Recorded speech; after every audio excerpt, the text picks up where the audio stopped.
بسم اللہ الرحمن الرحیم۔ السلام علیکم ناظرین، صبح بخیر۔ ابتدا کے ساتھ میں ہوں آپ کا میزبان صبوغ سید۔ ناظرین، ہم سب لوگوں کی اپنی زندگی میں ایک خواہش اور ایک کوشش ہوتی ہے کہ ہم کامیاب انسان کیسے بنیں۔ ہر شخص یہ چاہتا ہے کہ وہ اپنی زندگیوں میں کامیابی حاصل کرے، وہ دنیا کی زندگی میں بھی کامیاب ہو اور دنیا کے بعد جو آخرت کی زندگی ہے اس میں کامیاب ہو۔ جب بھی کوئی بندہ مومن اللہ رب العزت کے ہاں دعا کے لیے ہاتھ اٹھاتا ہے تو یہ دعا ضرور کرتا ہے، اللہم ربنا آتنا فی الدنیا حسنہ وفی الآخرۃ حسنہ وقنا عذاب النار۔ اے اللہ، میری دنیا کو بھی بہتر کر دے، میری آخرت کو بھی بہتر کر دے اور مجھے جہنم کے آگ جو ہے اس سے بچا۔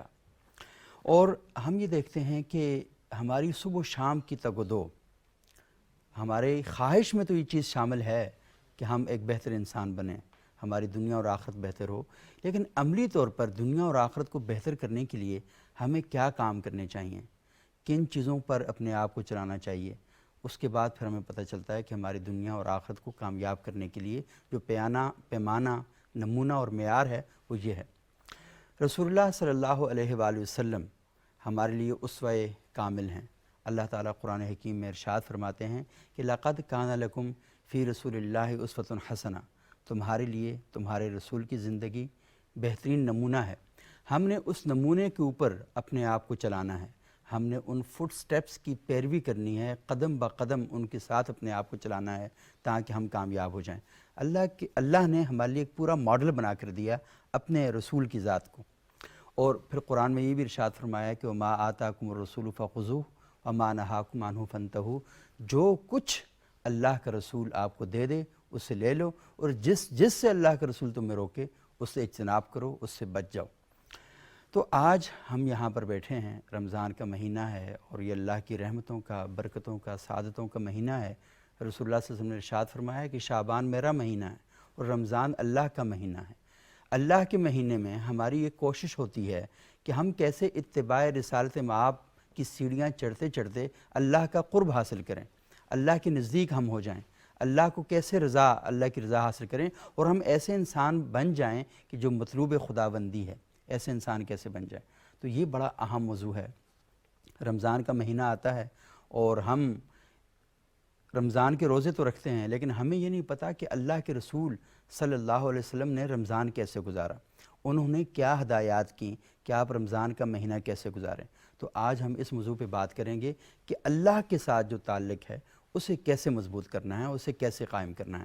اور ہمارے لیے انتہائی خوش قسمتی اور سعادت کی بات ہے کہ پاکستان کے جید علماء کرام کا پینل یہاں پر ہمارے سامنے موجود ہے، اور وہ قوم کے اندر، اپنے معاشرے کے اندر انہوں نے بہت زبردست کام کیے ہیں، بہت شاندار خدمات ہیں ان کی۔ ہمارے ساتھ موجود ہیں علامہ ڈاکٹر سید محمد نجفی صاحب، پرنسپل ہیں جامعہ مدینۃ العلم اسلام آباد کے۔ بہت شکریہ ڈاکٹر صاحب، آپ یہاں تشریف لائے۔ ہمارے دوسرے انتہائی معزز مہمان ہیں مولانا ڈاکٹر علی عبدالحنان بلوچ صاحب، پی ایچ ڈی اسکالر ہیں بین الاقوامی اسلامی یونیورسٹی اسلام آباد میں۔ بہت شکریہ ڈاکٹر صاحب، آپ یہاں تشریف لائے۔ ہمارے تیسرے انتہائی محترم مہمان سربراہ ہیں جماعت اہل حرم پاکستان کے، محتمم ہیں جامعہ نعیمیہ اسلام آباد کے، جناب مفتی محمد گلزار نعیمی صاحب۔ بہت شکریہ مفتی صاحب، آپ یہاں تشریف لائیں۔ میں سب سے پہلے ڈاکٹر سید محمد نجفی صاحب آپ کی خدمت میں یہ سوال رکھوں گا، رمضان کا مہینہ ہے، کیا کروں کہ میں اللہ کا وہ بندہ بن جاؤں جو اللہ تعالیٰ طلب کرتا ہے مجھ سے؟ بسم اللہ الرحمن الرحیم۔ بہت ہی خوبصورت موضوع ہے اور بہت بہترین عنوان ہے۔ ہمارے لیے بہترین نمونہ حاصل کرنے کے لیے بزرگان ملت، ائمہ اطہار، اصحاب پیغمبر ہیں، جن کو ہم اپنا ذریعہ اور وسیلہ بنا کر بہت ساری چیزیں جو ہے وہ سرور کائنات کی ہم تک پہنچ جاتی ہیں، اور یہی واحد ہمارے پاس ایک ذریعہ ہے کہ جس کے ساتھ ہم دیکھ لے سکتے ہیں کہ اس زمانے میں کس طرح کے حالات تھے اور کس طریقے سے سرور کائنات کی زندگی تھی۔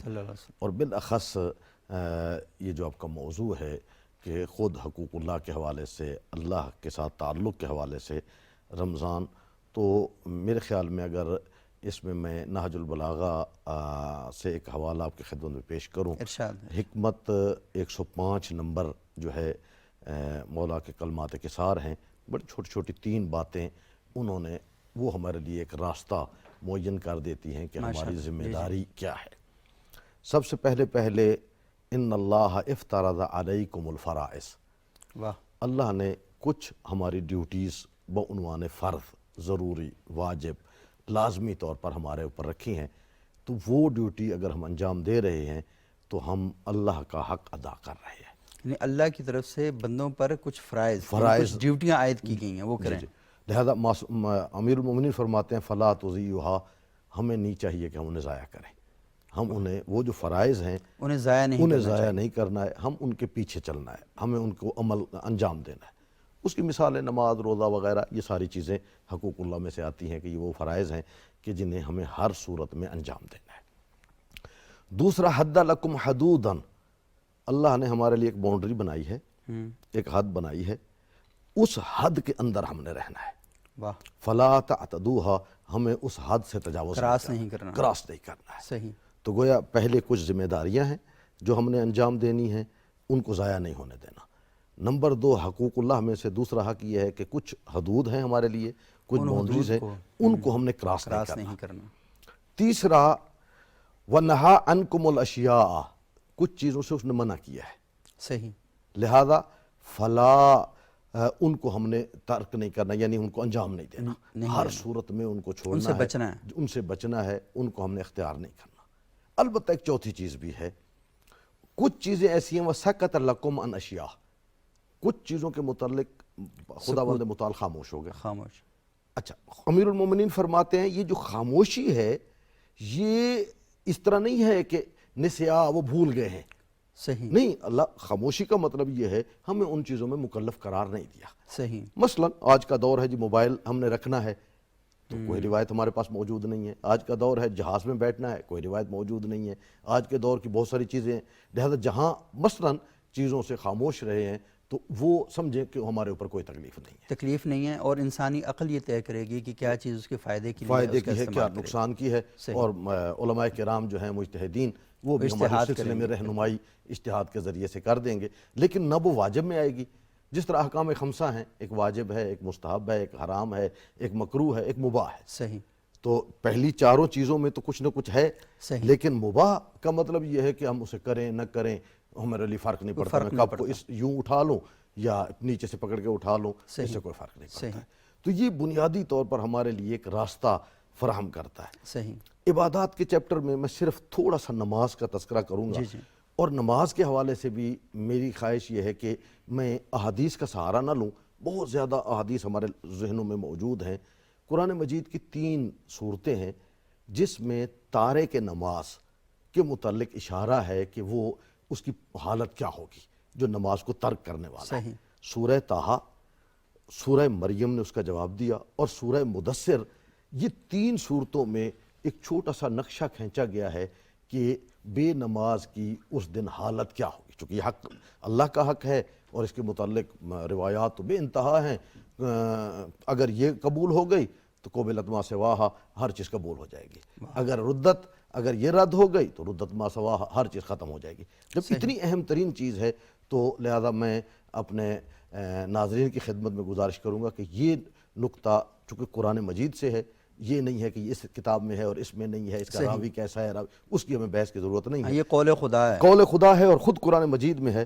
تو یہ جہاں تک سورہ طٰہٰ کا تعلق ہے، بڑا عجیب منظر پیش کر رہی ہے کہ قیامت کا دن ہے اور بے نمازی یا جو ذکر خدا سے، چونکہ بعض مفسرین نے اس ذکر کی تعریف جو ہے وہ صلاۃ کے ساتھ کی ہے۔ آیت کے لفظ اس طرح ہیں فَمَنْ أَعْرَضَ عَنْ ذِكْرِي، جس نے میرے ذکر کو ترک کر دیا، چھوڑ دیا، تو 2 کام خراب ہو جائیں گے۔ آج کے خصوصاً آج کے حالات کے حوالے سے یہ آیت بالکل نشاندہی کر رہی ہے، اور ہمارے پاس روایات بھی انتہا ہیں کہ جب کسی کے معصوم کی خدمت میں یا سرور کائنات کی خدمت میں کوئی گیا، جی میرے پاس پیسے نہیں ہیں، رزق نہیں ہے، کیا نہیں ہے، تو سب سے پہلا سوال کیا، تم نماز پڑھتے ہو؟ نماز پڑھتے، اچھا، پتہ چلا کہ اگر نماز کا تارک ہوگا تو رزق میں کمی آئے گی۔ یہ آیت بھی اسی کا اشارہ کاری ہے فَإِنَّ لَهُ مَعِيشَةً ضَنْكًا، تو وہ اس کے لیے بالکل روزی میں فرق پڑ جائے گا۔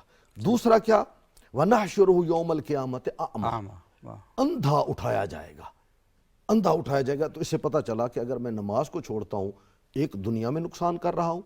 دنیا میں یہ ہے کہ پھر میرے پاس رزق نہیں ہے, پھر میرے پاس روزی نہیں ہے, پھر میں شور مچا رہا ہوں, یہ مہنگا ہو گیا, یہ ایسے ہو گیا, یہ فلاں ہو گیا. لیکن اگر میں رزق میں اضافہ چاہتا ہوں تو یہ آیت اور قرآن ہماری رہنمائی کر رہا ہے کہ نمبر 2 اندھا اٹھایا جائے گا قیامت والے دن. اس اندھا اٹھائے جانے کو ہمارے خود بھی اسی آیت میں قال رب لما حشرتنی اعمی, پروردگارہ مجھے تو نے اندھا کیوں اٹھایا ہے؟ صحیح, میں تو پہلے بینا تھا, بصیر تھا, دیکھتا تھا, پہلے دیکھتا تھا, تو اب یہ کیا صورتحال ہو گئی ہے؟ صحیح. اگر اس کا جواب دیکھا جائے تو سورہ مریم کی آیت 59 میں مجھے لگتا ہے کہ وہ اس کا جواب ہے کہ یہ کیوں ایسی پوزیشن ہوئی ہے. فرمایا اس لیے اضاء الصلاۃ, تم نے نمازوں کو ضائع کیا ہے. یعنی گویا وہ جو سوال اوپر ہو رہا ہے کہ میں اندھا کیوں ہوں, میرا رزق کیوں کم ہو گیا, ایک آپ نے نمازوں کو ضائع کر دیا, دوسرا واتبعوا الشہوات, تم نے اپنی شہوات نفسانیہ کی پیروی شروع کر دی. صحیح. یہ جو 2 کام کیے ہیں, نماز کو ضائع کرنا ہے اور شہوات کی پیروی ہے, لہذا اسی کی وجہ سے خود فرمایا فسوف یلقون غیا, ان قریب تم چلے جاؤ گے غی میں اور گہرائی میں اور اس چیز میں. اور سورہ مدثر نے پھر اسی مطلب کو بیان کیا, اور یہاں میری بات ختم ہو جائے گی نماز کے حوالے سے. یتساءلون عن المجرمین, مجرمین سے کے متعلق جب سوال کیا جائے گا, پوچھا جائے گا کہ یہ تمہاری حالت کیا ہوئی ہے, فی سقر, جہنم میں کیوں پہنچ گئے ہو, جہنم کے اس گڑھے میں کیوں موجود ہو. قالو, وہ 2 باتیں کریں گے, دونوں باتیں بڑی زبردست.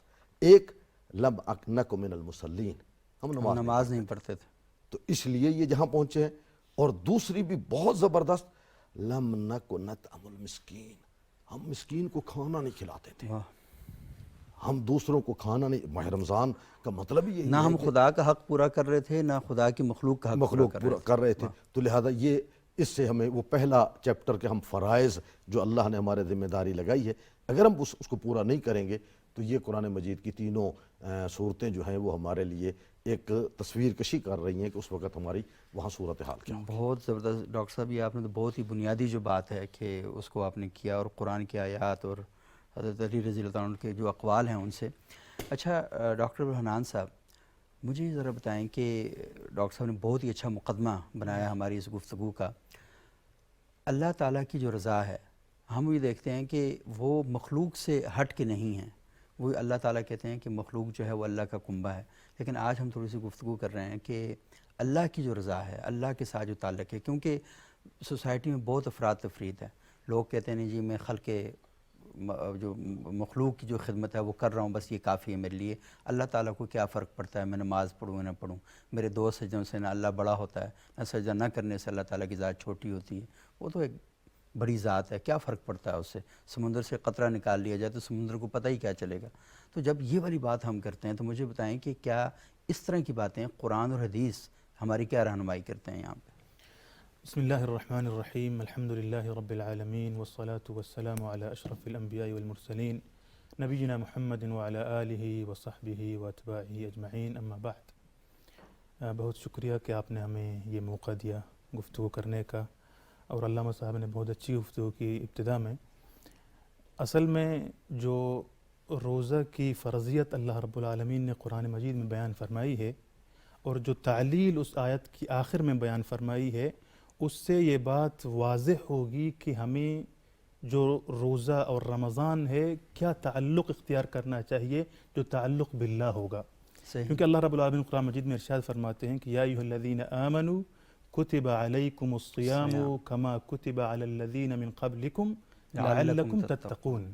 کہ یہاں اللہ رب العالمین یہ ارشاد فرما رہے ہیں کہ اے ایمان والو, روزہ کو ہم نے فرض کر دیا ہے آپ لوگوں پر, اور جو پچھلے اگلے جو امت تھے ان پر بھی فرض کر دیا گیا تھا, لعلکم تتقون, تاکہ آپ لوگ پرہیزگار بن جائیں, متقی بن جائیں, اللہ رب العالمین کی تقوی کو اختیار کریں. اب تقوی ہے کیا, تقوی کی ڈیفینیشن کیا ہے؟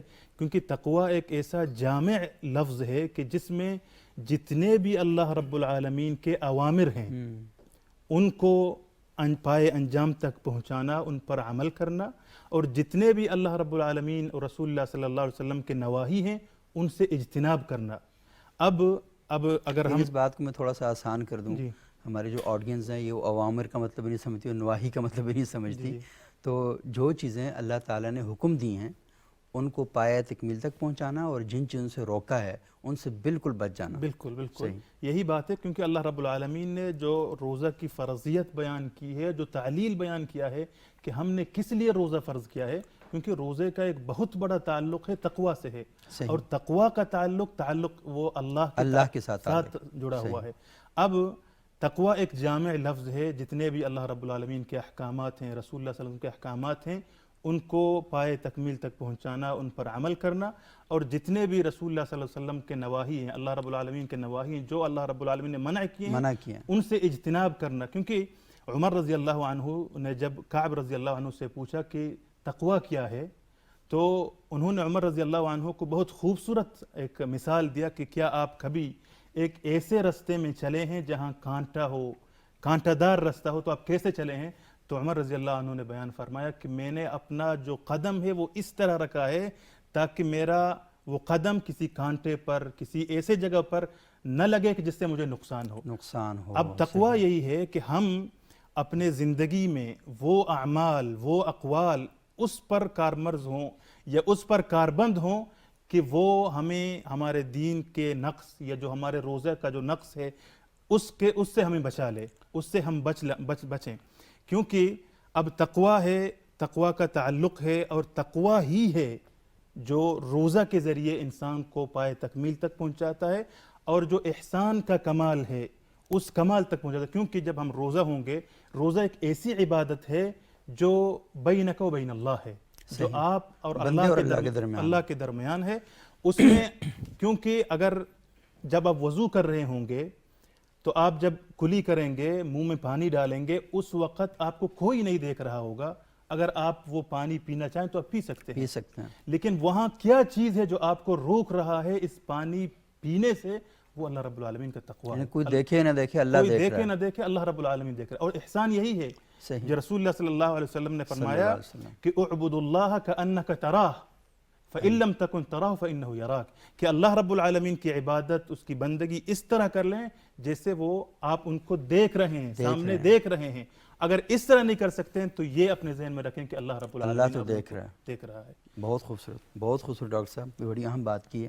اچھا مفتی صاحب، ڈاکٹر صاحب نے اپنی گفتگو میں ایک بات کہی، انہوں نے کہا کہ یہ اللہ کا حق ہے، آپ اگر چاہیں تو کسی کو کیا پتہ چلتا ہے، آپ پانی پی لیں، آپ کھانا کھا لیں، کیوں نہیں کھاتے، کیوں نہیں پیتے؟ آپ کو پتہ ہے کہ اللہ دیکھ رہا ہے، اور یہ چیز آپ کے پورے وجود کے اندر ایک سنسنی طاری کر دیتی ہے کہ میں جو اللہ کا یہ حکم توڑ رہا ہوں، تو یہ بڑی خوفناک بات ہے۔ میں تھوڑا سا، آپ کیونکہ مفتی ہیں، فتویٰ دیتے ہیں، اور بہت سے لوگ پاکستان میں آپ کو سنتے بھی ہیں، اور ٹی وی کے ذریعے بھی یہ بات چل رہی ہے، یہ تھوڑی سی رہنمائی کریں کہ روزہ تو اللہ کا حق ہے، نماز اللہ کا حق ہے، اللہ تعالیٰ سزا دے گا قیامت والے دن، روزہ نہیں رکھیں گے، نماز، کیونکہ میں آپ کے خوف کی وجہ سے یا سوسائٹی کے ڈر کی وجہ سے نماز کے لیے تو کھڑا ہو جاؤں گا، میری کیفیت کیا ہے، میری حالت، یہ تو میرا اللہ ہی جانتا ہے، میں نے روزہ کیسے رکھا ہوا ہے یہ اللہ ہی جانتا ہے۔ تو ہم نے دیکھا پاکستان میں کئی بار ایسے واقعات پیش آئے کہ کوئی بندہ بیماری کی وجہ سے، شوگر کی وجہ سے، بلڈ پریشر ہائی ہونے کی وجہ سے، یا کسی اور بیماری یا علت کی وجہ سے اس نے کچھ کھا لیا، لوگ اس کے اوپر پل پڑے، اتنا ٹارچر کیا۔ میں نے کراچی کی ایک ویڈیو دیکھی کچھ عرصہ پہلے کی کہ اتنا تشدد کا نشانہ بنایا گیا کہ وہ بندہ بالکل وہ شوگر کا مریض تھا اور کسی بینک کا گارڈ تھا، کراچی میں شدید گرمی، تو ساری چیزوں کو ملا کر دیکھیں تو وہ بیچارہ کیا کرے اس صورتحال میں۔ تو تھوڑی سی رہنمائی فرمائیں کہ اگر کوئی بندہ چھپ کے اپنی کوئی تھوڑی سی ضرورت یا حاجت پوری کر رہا ہے اور اس کے ساتھ علت موجود ہے، کیا ہمیں یہ اختیار حاصل ہے کہ ہم تھانے دار بن جائیں اور جا کے اس سے کہیں کہ تم نے یہ کیا کیا؟ بسم اللہ الرحمن الرحیم۔ شاہ جی بہت شکریہ۔ پہلے تو آپ سے یہ گزارش کروں گا کہ آپ نے ڈاکٹر صاحب کو کہا کہ عوامی رہنمائی تھوڑا مشکل ہے، میرا خیال ہے اب یہ مشکل نہیں رہا۔ اچھا، امر بالمعروف و نہی عن المنکر سے صحیح سے، اس وجہ سے میرا خیال ہے کہ اب لوگ ہمارے سمجھتے ہیں کہ امر بالمعروف یہ بہت اچھی بات ہے، بالکل صحیح بات، نہیں ہے منکر۔ اچھا، میں یہ عرض کروں کہ دیکھیں قرآن مجید اور سنت رسول کو جب ہم دیکھتے ہیں تو ایک مسلمان کو اللہ سبحانہ و تعالیٰ نے مکلف بنایا ہے، اس کو حکم دیا ہے کہ تم ان پر عمل کرو۔ صحیح۔ اسی طرح جو ہے وہ تمام مرد و زن کو اللہ سبحانہ و تعالیٰ نے یہ حکم ارشاد فرمایا ہے کہ میرے یہ احکام ہیں اور ان احکامات پر تم عمل کرو۔ اسی طرح رسول اللہ صلی اللہ علیہ وآلہ وسلم کو بھی اس دنیا میں بھیجا گیا، تو آپ صلی اللہ علیہ وآلہ وسلم کو ان فرائض کی ادائیگی کے لیے یا ان فرائض کو امپلیمنٹ کروانے کے لیے رسول اللہ صلی اللہ علیہ وآلہ وسلم کو یہ نہیں فرمایا گیا کہ آپ ہاتھ میں ڈنڈا پکڑیں اور جو شخص جو ہے وہ فرائض کا تارک ہو رہا ہے آپ جو ہے وہ اس کو سزا دینا شروع کر دیں، اس کو مارنا شروع کر دیں یا اس کو جو ہے وہ تکلیف دینا شروع کر دیں۔ اللہ کے رسول صلی اللہ علیہ وآلہ وسلم کو اللہ سبحانہ و تعالیٰ نے فرمایا کہ اے پیارے حبیب، آپ کا کام ہمارے پیغام کو اور ہمارے حکم کو مخلوق خدا تک، میری مخلوق تک پہنچانا ہے۔ صحیح۔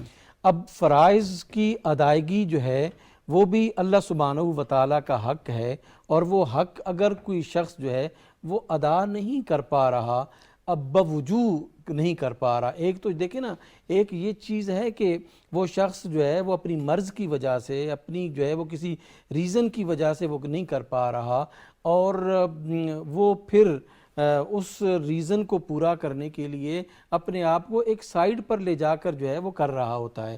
دیکھیں دو چیزیں، ایک یہ ہے کہ آپ جو ہے وہ اپنی مجبوری کی حالت میں جو ہے وہ احکام شریعت کو توڑتے ہیں، صحیح، اور ایک یہ ہے کہ احکام شریعت کا استہزاء اور مذاق کے طور پر جو ہے وہ، یہ دونوں چیزوں میں جو ہے نا وہ ڈیفرنس ہے، اور فرق کرنا چاہیے ہمارے عوام الناس کو بھی۔ اصل میں بدقسمتی یہ ہے کہ ہم جب جو ہے نا علماء کرام محراب و منبر سے ایسی سخت باتیں کرتے ہیں جو براہ راست جو ہے وہ کفر اور شرک کی طرف ہم جو ہے نا وہ ہم لے جاتے ہیں، سب سے پہلے ہمارے فتوے جب جو ہے وہ جاتے ہیں تو ہم دوسرے کو مسلمان جو نہ سمجھنے کا یہ ایک تصور ہمارے اندر ڈیولپ ہو چکا ہے، یہ بہت ہی قابل افسوس ہے اور بہت ہی خطرناک ہے۔ اللہ سبحانہ و تعالیٰ نے مجھے اپنے فرائض کے بارے میں مجھے یہ حکم فرمایا کہ میں تم سے پوچھوں گا، ٹھیک ہے نا جی، دوسرے کو وَلَا تَزِرُ وَازِرَةٌ وِزْرَ أُخْرَىٰ کا نص جو ہے وہ قرآن مجید میں واضح طور پر موجود ہے۔ اگر کوئی کر رہا ہے تو آپ صلی اللہ علیہ وآلہ وسلم نے اسے یہی ارشاد فرمایا کہ تم ایسا نہ کرو۔ ہمارے لیے بھی اسوہ رسول یہی ہے کہ ہم جو ہے وہ لوگوں کو سمجھائیں کہ یہ اللہ کا حکم ہے، اور اگر تمہاری کوئی مجبوری ہے، اگر وہ برسر بازار کوئی چیز وائیولیشن کر رہا ہے تو اسے سمجھائیں کہ یہ اللہ سبحانہ و تعالیٰ کا حکم ہے اور ہم اس کی مخلوق ہیں، ہمیں جو ہے وہ اس طرح وائیولیشن نہیں کرنی چاہیے علی الاعلان۔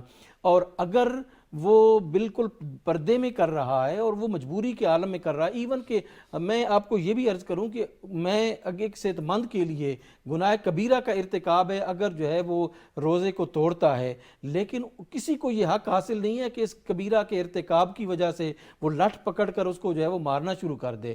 قرآن مجید اس کی اجازت نہیں دیتا، اسوہ رسول اس کی اجازت نہیں دیتا، ہماری روایات جو ہیں وہ اس کی اجازت نہیں دیتی۔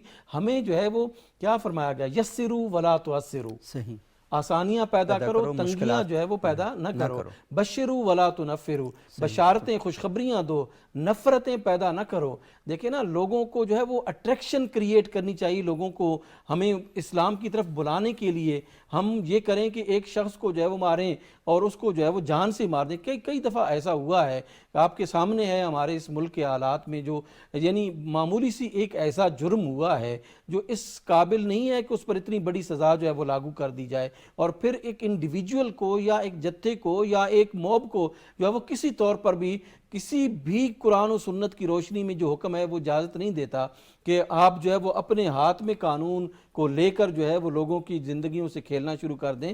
اللہ سبحانہ و تعالیٰ نے اس کو جو ہے وہ یعنی اس کی مذمت فرمائی ہے۔ اس وجہ سے اگر کوئی مجبوری کے عالم میں کر رہا ہے تو پھر اس کی مجبوری جو ہے وہ قرآن مجید کی اور سنت رسول سے جو ہمارے علماء نے جو ہے وہ حکم اخذ کیا ہے کہ الضرورت تبیح المعذورات، کہ ضرورت جو ہے وہ جائز قرار مباح قرار دیتی تھی یہ معذورات کو جو ہے، یعنی جو آپ کا مسئلہ ہے اس کی وجہ سے اگر آپ جو ہے وہ دین اسلام کے کسی اصول پر بوجوہ عمل نہیں کر پا رہے تو شریعت آپ کو اجازت دیتی ہے کہ جب آپ صحت مند ہو جائیں تو آپ جو ہے وہ اس فرض کو پورا کر لیں. اور اگر آپ ساری زندگی جو ہے وہ اس قابل نہیں رہتے تو یہ بین العبد و بین اللہ جو ہے وہ معاملہ ہے, یہ میرے اور اس بندے کے درمیان نہیں ہے, یہ اس کے درمیان اور اس کے خالق کے درمیان معاملہ ہے. بہت خوبصورت گفتگو کی مجھ سے آپ نے, اور یہ بڑا اہم ایشو ہے. ہم یہ دیکھتے ہیں کہ کوئی بجلی چوری کر رہا ہے تو اس وقت تو ہماری ایمانی حرارت جوش میں نہیں آتی.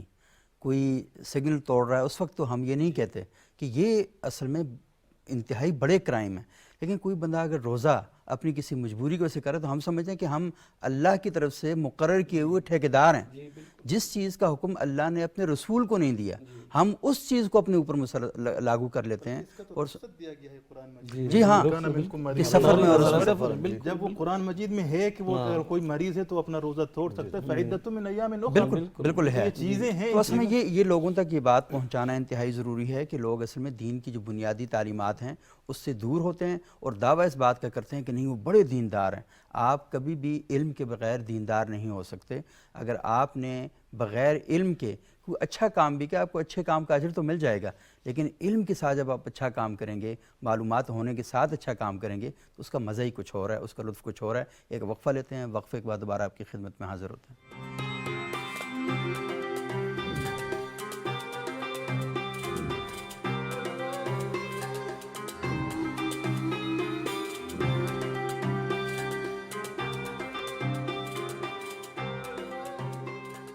ناظرین, وقفے کے بعد ایک بار پھر پروگرام ابتدا میں خوش آمدید. آج ہم گفتگو کر رہے ہیں کہ رمضان کا مہینہ ہے, اللہ کا مہینہ ہے. اس مہینے میں ہم کون سے ایسے اعمال کریں, کون سے ایسے اقدامات کریں کہ اللہ کا قرب حاصل کر سکیں, اللہ کے نزدیک ہم ہو سکیں. اور وقفے سے پہلے بہت ہی اچھی گفتگو ہو رہی تھی. ڈاکٹر سید محمد نجفی صاحب, میں تھوڑا سا آپ سے جاننا چاہوں گا کہ آپ نے بہت ہی خوبصورت بات کی تھی کہ 3 بڑی بنیادی چیزیں ان کے اوپر عمل کرنا چاہیے. ایک اسلامی معاشرے کے اندر ایک فرد کو اللہ کی رضا کے لیے, کیونکہ دیکھیں نا ہم نماز بھی پڑھتے ہیں, ہم روز اور رمضان میں نمازیں بہت زیادہ پڑھنا شروع کر دیتے ہیں, اور ہم یہ دیکھتے ہیں کہ فرض نمازوں میں رمضان کے علاوہ مساجد خالی ہوتی ہیں, لیکن رمضان کا مہینہ آتے ہی مساجد بھرنا شروع ہو جاتی ہیں. تو اس کا مطلب یہ ہے کہ ہم نے اپنی سوسائٹی میں رمضان کی اہمیت کو, اس کی فضیلت کو اتنا زیادہ بیان کیا ہے, اور واقعی وہ بیان کرنا بھی چاہیے کہ اس کے نتیجے میں سوسائٹی مولڈ ہوئی ہے اور رمضان کا مہینہ آتے ہوئے مساجد بھرنا شروع ہو جاتی ہیں. تو کیا ایسا نہیں ہو سکتا کہ ہم رمضان کے بغیر بھی لوگوں کو اسی طرح ترغیب دیتے رہیں, لوگوں کو بتاتے رہیں, تاکہ رمضان کے آگے پیچھے بھی, رمضان تو پریکٹس کا مہینہ ہے, اپنے آپ کو دوبارہ سے ریچارج کرنے کا مہینہ ہے, ہم اس میں اپنا جو بینک ہے اس کو پاور بینک بنا لیتے ہیں اس مہینے کو. تو کوئی ایسا نہیں ہو سکتا کہ آگے پیچھے بھی ہم لوگوں کی ترغیب دیں تاکہ رمضان کا مہینہ, رمضان کے علاوہ بھی ایسی زندگی گزاریں اپنی؟ بسم اللہ الرحمن الرحیم. بہت زبردست بات ہے, لیکن بعض چیزیں ایسی ہوتی ہیں کہ ہر مہینے کی اپنی خصوصیت ہے. ہر مہینے کے, اس کا مطلب یہ نہیں ہے کہ باقیوں میں نہیں ہونا چاہیے, لیکن کسی مہینے کے حوالے سے روایات نہیں کہتی کہ شیطان کو بند کر دیا گیا ہے. کسی مہینے کے متعلق روایات نہیں کہتی کہ آتش نار جو ہے وہ ساکن کر دی گئی ہے, بجھا دی گئی ہے. کسی مہینے کے متعلق یہ نہیں کہا کہ یہ شب قدر ہے اور اس کی یہ عظمت ہے. صحیح. تو یہ کچھ چیزیں ایسی ہیں کہ جو خود بخود ہمیں کھینچ کے لے آتی ہیں. صحیح. اس ماہ مبارک رمضان قرآن کا مہینہ ہے, قرآن کا مہینہ ہے, نزول قرآن کا مہینہ ہے. بہرحال تو یہ جو چند چیزیں ایسی ہیں ان کے متعلق روایات میں باقی مہینوں کے حوالے سے اس طرح کی گفتگو نہیں ہے. صحیح. ان میں سے کوئی ایک بھی ہوتی, ہاں وہ جو آپ کا سوال ہے یہ ہے کہ جب ہم اتنی پریکٹس کر لیتے ہیں اور پورا مہینہ ہماری یہ حالت ہوتی ہے کہ ہماری مستحب نماز بھی قضا نہیں ہو رہی ہوتی, وہ اس کو بھی نہیں چھوڑ رہے ہوتے, نماز شب بھی ہم پڑھ رہے ہوتے ہیں, باقی جو ضروریات کی نمازیں ہیں وہ پڑھ رہے ہوتے ہیں, سارے اعمال بجا لاتے ہیں, ذکر اذکار کر رہے ہوتے ہیں, تو پھر کیا وجہ ہے کہ یکم شوال کو یہ سب کچھ کیوں ختم ہو گیا؟ اس کو مزید آگے کیوں نہیں چلا؟ اس کو تو آگے چلنا چاہیے. صحیح. میرا خیال یہ ہے کہ اس کی 2 وجوہات ہو سکتی ہیں. ہمارے دین جو ہے مسلمانوں کے لیے 2 اہم چیز ہیں. ایک کو کہا جاتا ہے اصول دین. صحیح. ایک کو کہا جاتا ہے فروع دین. صحیح. اصول دین کیا ہے؟ عربی زبان کا لفظ ہے, اصل جڑ کو کہتے ہیں. بالکل. ہاں. جڑ کہاں ہوتی ہے؟ زمین کے اندر. صحیح. عقیدہ کہاں ہوتا ہے؟ دل میں. دل میں. فروع دین کیا ہے؟ شاخ. شاخ ہے. شاخ کہاں ہوتی ہے؟ باہر. صحیح. نظر آ رہی ہے. اچھا اب اصول دین کیا ہیں؟ توحید ہے، مثلا نبوت ہے، قیامت ہے، مثلا ہمارے ہاں امامت اور عدل بھی ہے، تو یہ ہے مثلا اصول دین مکتب تشیع میں، مکتب تشیع۔ باقی اہل تسنن میں یہی تین 100% ہیں کہ توحید بھی ہے، نبوت بھی ہے، قیامت بھی ہے۔ صحیح۔ تو جب یہ ہے عقیدہ، عقیدے کا تعلق قلب کے ساتھ ہے، صحیح، اور عمل کا تعلق جو ہے فروعات کیا ہے؟ نماز، روزہ، یہ فروعات زکوٰۃ، یہ ساری فروعات ہیں۔ ٹھیک۔ اچھا اب اگر ہم اسی درخت کو لے لیں، اصول دین کیا ہے؟ پوشیدہ ہے، چھپا ہوا ہے۔ صحیح۔ فروع دین کیا ہے؟ ظاہر ہے، نظر آ رہا ہے۔ اب میرا سوال یہ ہے، کسی درخت کی جڑیں اگر ٹھیک ہیں تو کیا خود بخود شاخیں نہیں نکلنی چاہیے؟ بالکل۔ خود بخود اس پر پھل نہیں آنا چاہیے؟ خود بخود اس پر پتے نہیں آنے چاہیے؟ نہیں، اگر جڑیں ٹھیک ہیں تو جڑیں ٹھیک ہیں تو پھر آئیں گی 100% آئیں گی، کسی جگہ پہ بھی آپ چلے جائیں۔ ہاں بس اوقات یہ ہوتا ہے کہ نہیں، تھوڑی سی گوڈی کرنی پڑتی ہے، تھوڑی سی نمکیات دینی پڑتی ہیں، پانی ڈالنا پڑتا ہے۔ صحیح۔ تو یہ ماہ مبارک رمضان یا اس طرح کے مہینے یا اس طرح کے پروگرام، یہ وہ ہیں جو روشنی فراہم کر رہے ہیں، پانی فراہم کر رہے ہیں، نمکیات فرما رہے ہیں، گوڈی کر رہے ہیں۔ لیکن جڑ اگر مضبوط ہے 100% تنا مضبوط ہوگا۔ بالکل۔ اب آ جائیں، میں رمضان میں پڑھتا ہوں، بعد میں کیوں نہیں پڑھتا؟ جڑیں نہیں ہیں، کھوکھلا ہے جڑیں۔ جب جڑیں نہیں ہیں، ہماری بنیاد نہیں ہے، تو شاخیں نہیں نکلے گی۔ صحیح۔ ہم بن گئے ہیں نمائشی پھول۔ صحیح۔ نمائشی پھول آپ گلاس میں لا کے رکھ دیں، 2-3 دن تو وہ بالکل سیٹ رہے گا، 2-3 دن کے بعد وہ جھڑنا شروع ہو جائے گا، ختم ہو جائے گا۔ ہمیں نمائشی پھول نہیں بننا۔ ان پروگراموں کا اصل مقصد یہی ہے کہ ہم نے اپنے اصول کو مضبوط کرنا ہے۔ جب اصول کو مضبوط کریں گے، اب آج اگر کسی آدمی سے سوال کریں جی توحید تو ہے، لیکن کسی کیا پتہ ڈر کسی اور کا کیا ہے، وہ عملاً بھی تو کوئی اور ہو گیا۔ صحیح۔ لیکن یہ عقیدہ میرے پاس کہاں تک ہے؟ صحیح۔ اور اصول دین کا عقیدہ ایسا ہوتا ہے کہ جس کے لیے تقلید نہیں ہو سکتی۔ صحیح۔ ہر مسلمان کا فریضہ ہے کہ وہ خود اس کو جا کے تلاش کرے۔ یہ تو بہت لہذا آپ کا سوال کی بالکل۔ بنیاد یہ بن گئی، چونکہ ہماری جڑیں بہت مضبوط نہیں ہیں۔ ہاں رمضان میں تھوڑا سا پانی لگ جاتا ہے، یہ ہو جاتا ہے، تھوڑی سی بہتری ہو جاتی ہے، کچھ بہتری ہو جاتی ہے، اور پھر سلسلہ آگے چلا جاتا ہے۔ یہ بہت اچھی بات آپ نے کی، اصول ہے اس کے اوپر کھڑے۔ اب اصول کا تعلق تو بڑی علم اور فکر کے ساتھ ہے نا۔ اگر ممبر و محراب سے اصولیات پر بات نہیں ہوگی، ان بنیادی چیزوں پر بات نہیں ہوگی، تو لوگوں تک بات بھی نہیں پہنچے گی۔ لوگوں کو جب یہ بات پہنچتی ہے کہ ہاں یہ کرنا ہے رمضان میں، تو لوگ وہ کرتے ہیں۔ آگے بھی شاید اس موضوع پر کم بات ہوتی ہے۔ تو ڈاکٹر صاحب یہ بتائیں کہ کیسا مطلب ہمارے جو جمعے کے خطبات ہیں یا مسجد اور ممبر و محراب پر یہ والی بات ہو کہ لوگ عمومی زندگی کے اندر بھی ان چیزوں کو بطور اصول اختیار کریں اور علم کے ساتھ جڑیں بھی، اپنے آپ کو جوڑیں بھی۔ جی بسم اللہ الرحمن الرحیم۔ اصل میں جتنے بھی عبادات ہیں یا اللہ رب العالمین کے اوامر ہیں یا نواہی ہیں، یہ مداومت کے لیے آئے ہیں۔ وہ صرف اور صرف ایک مہینے کے لیے مخصوص نہیں کیے گئے ہیں کہ ایک مہینے میں آپ عبادت کریں اور باقی 11 مہینے میں آپ عبادت نہ کریں، بلکہ رمضان میں جتنے بھی 11 مہینے پچھلے گزرے ہیں، ان میں جتنے بھی خطائیں، گناہیں، لغزشیں آپ سے سرزد ہوئی ہیں، آپ اس مہینے میں ان سے توبہ کریں، رجوع کریں، اللہ رب العالمین کی طرف، مغفرت کی طرف چلے جائیں۔ باقی جو آگے آنے والے 11 مہینے میں اس کے لیے بھی تیاری آپ کو کرنا ہوگا، کیونکہ آپ نے پہلے اپنے گفتگو میں کی تھی، یہ ایک پریکٹس ہے رمضان، کہ آپ اپنے آپ کو جو آپ کے محبوب اور پسندیدہ ترین چیزیں ہیں آپ ان کو چھوڑ رہے ہیں۔ صحیح۔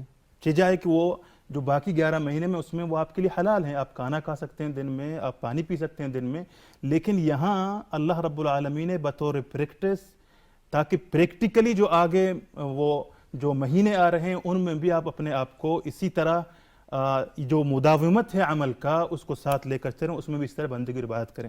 باقی ہمارے جو خطباء حضرات ہیں، جو ممبر و محراب کے مالک ہیں، ان کو یہ اویئرنیس پیدا کرنا ہوگا، ان کو یہ بات لوگوں تک سمجھانی ہوگی کہ یہ جتنے بھی عبادات ہیں یہ ایک بوسٹ ہے جو ہمیں رمضان دیتا ہے، اس کو ہم آگے لے کر چلیں، اسی کے مطابق جتنے بھی عمل ہم رمضان میں کریں گے۔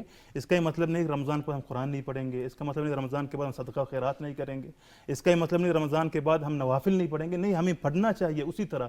لیکن جس طرح ڈاکٹر صاحب نے کہا کہ رمضان کی ایک الگ خصوصیت ہے کہ جس میں فتحت ابواب الجنہ وغلقت ابواب النار وصفدت مردۃ الشیاطین، کہ اس مہینے میں ایک بہت، اور ہم دیکھتے ہیں پریکٹیکلی کہ کیوں وہی لوگ ہیں جو رمضان سے پہلے اس طرف نہیں آتے ہیں اور رمضان میں اس طرف آتے ہیں، تو یہ حدیث کی مصداقیت ہے کہ اس میں جو مردۃ الشیاطین ہیں ان کو بند کیا گیا ہے اور لوگ اس طرف اقبال کی طرف اس طرف آ رہے ہیں.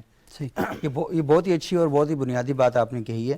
اچھا گلزار نعیم، آپ یہ ذرا بتائیں کہ انہوں نے کہا کہ جنت کا جو دروازہ ہے وہ کھل جاتا ہے، جہنم کا دروازہ بند ہو جاتا ہے. کیا بنیادی اعمال ہمیں کرنے چاہیے رمضان کے مہینے میں؟ خاص کر مطلب آپ مجھے بتائیں کہ میں رمضان کا مہینہ کیسے گزاروں، کون سی بنیادی کام مجھے کرنے چاہیے؟ دیکھیں، ایک تو جو ہمارے فاضل شرکاء نے گفتگو کی ہے اس میں تھوڑا سا ایڈیشن کروں گا. نماز کے حوالے سے جو بڑی اہم اور بنیادی بات آپ نے سوال اٹھایا تھا، اس میں دیکھیں ہم جو نمازیں شاہ جی پڑھتے ہیں وہ ہمیں اپنی ماں اور باپ کی گود سے تربیت سے یہ چیزیں جو ہے وہ ملی ہیں. صحیح. اس وجہ سے ہم پڑھتے ہیں، اور جمعے میں اگر جاتے ہیں تو ظاہر ہے کہ وہ بھی ایک ہماری جو گھر کی تربیت ہے اس کا حصہ ہے.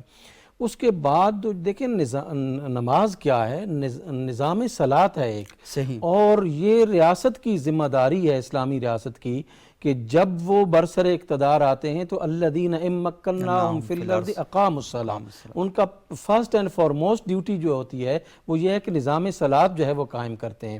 اگر نظام صلاۃ قائم کیا جائے تو میں یہ سمجھتا ہوں کہ پورا سال مسجدیں جو ہے وہ بھری رہ سکتی ہیں. تو ہماری ایڈمنسٹریٹیولی جو ہے وہ ایک کمزوری ہے یہاں پہ، کہ ہم یہاں پہ رمضان المبارک میں تو جاتے ہیں کہ ایک جو ہے نا وہ فضیلت کے پیش نظر کہ رسول اللہ صلی اللہ علیہ وآلہ وسلم نے خود متعدد احادیث میں ہمیں جو ہے وہ اس کی طرف رغبت دلائی ہے. آپ صلی اللہ علیہ وآلہ وسلم نے فرمایا کہ یہ وہ مہینہ ہے کہ جس کے نفل کو فرض کے برابر قرار دیا گیا ہے، اور ایک فرض کو 70 فرائض کے برابر. جو یہ اٹریکشن ہے جو رسول اللہ صلی اللہ علیہ وآلہ وسلم نے ہمیں دی ہے، اور ہم یہ سمجھتے ہیں کہ اس میں ہم جتنے بھی نوافل اور فرائض ادا کرتے ہیں وہ ملٹی پلائی ہو جاتے ہیں. صحیح. اس وجہ سے ہمیں ثواب جو ہے وہ زیادہ ملتا ہے. دوسرا، خود رسالت مآب صلی اللہ علیہ وآلہ وسلم جو ہے وہ اس میں بہت زیادہ اہتمام فرمایا کرتے تھے رمضان المبارک کا استقبال کے حوالے سے. صحابہ کرام کے بارے میں تو جو ہے نا وہ ہماری روایات میں آتا ہے کہ صحابہ کرام جو ہے وہ اکبو علی المصاحف فقرؤھا، کہ وہ مصاحف پر قرآن مجید پر جھک جاتے تھے اور ان کو پڑھتے تھے. وہ ادو زکوٰۃ اموالہم، اور اپنے اموال کی زکوٰۃ جو ہے وہ رمضان المبارک میں ادا کیا کرتے تھے تاکہ کمزور اور مساکین کی جو ہے وہ مدد ہو سکے. تو یہ ہماری ایک ٹریڈیشن ہے جو صدیوں سے ہمارے پاس جو ہے وہ آ رہی ہیں. تو میں یہ سمجھتا ہوں کہ ان کو برقرار رہنا چاہیے اور یہ بہت ہی اچھی ہے. لیکن کچھ اور چیزیں ہمیں جو ہے وہ کرنی چاہیے. ایک تو یہ جو ہمارے اندر جو ہے وہ یعنی ڈیمانسٹریشن کا فیکٹر ہے، اس کو ہمیں رمضان المبارک میں جو ہے وہ کم کرنا چاہیے. بنیادی تعلیم رمضان المبارک کی یہی ہے کہ آپ کے اندر یہ جو دکھاوی کی صورتحال ہے اس کو جو ہے وہ کم کریں. یہ دیکھیں، یہ اللہ اور اس کے بندے کے درمیان جو ہے وہ یعنی صوم ہے، روزہ ہے، تو اس کو اسی طرح ہمیں ایک جو ہے وہ عادت ڈالنی چاہیے کہ تمام اعمال جو ہے وہ اسی طرح ہم ادا کریں کہ ان میں جو ہے وہ دکھلاوا جو ہے وہ نہیں ہونا چاہیے. ہم جو ہے وہ اللہ کے لیے، دیکھیں اللہ سبحانہ و تعالیٰ نے اس رمضان المبارک میں، خدا جانے آپ کے پاس ٹائم زیادہ ہے یا نہیں، لیکن میں یہ عرض کرتا ہوں کہ یہ انسانیت کے لیے اللہ سبحانہ و تعالیٰ نے اس روزے کو فرض قرار دیا ہے. یعنی تمام مذاہب میں آپ تورات کو اٹھا کے دیکھیں، جس مذہب میں دیکھیں روزہ موجود ہے، انجیل کو اٹھا کے دیکھیں، ایون کہ ہندوؤں کو آپ دیکھیں، وہ سب کے سب جو ہے وہ رمضان ہم رکھتے ہیں، وہ روزے سب قومیں جو ہے وہ رکھتی ہیں، کہ اس سے اللہ مقام اور مرتبے میں بہت اضافہ فرما دیتا ہے. بہت شکریہ مفتی صاحب، بہت زبردست گفتگو کی آپ نے، ڈاکٹر صاحب آپ کا بھی. اور ناظرین، آج ہم نے کہ اللہ کے ساتھ رمضان میں اپنا تعلق کیسے مضبوط بنایا جائے، اور رمضان کا مہینہ آپ کے سروں پر آئے اور آپ کا تعلق اللہ کے ساتھ اچھا نہ بن سکے اور وہ بہتر نہ ہو سکے، تو میرا خیال یہ ہے کہ آپ اس کا مقصد جو ہے وہ حاصل نہیں کر سکیں گے. اور بات وہی ہے کہ لعلکم تتقون، روزہ اس لیے رکھنا ہے تاکہ آپ متقی بن جائیں. اور متقی کون ہوتا ہے؟ کہ اللہ سے امید رکھ کر اللہ سے ڈرنے والا شخص. اگلے پروگرام تک کے لیے اجازت دیجیے گا. بہت شکریہ.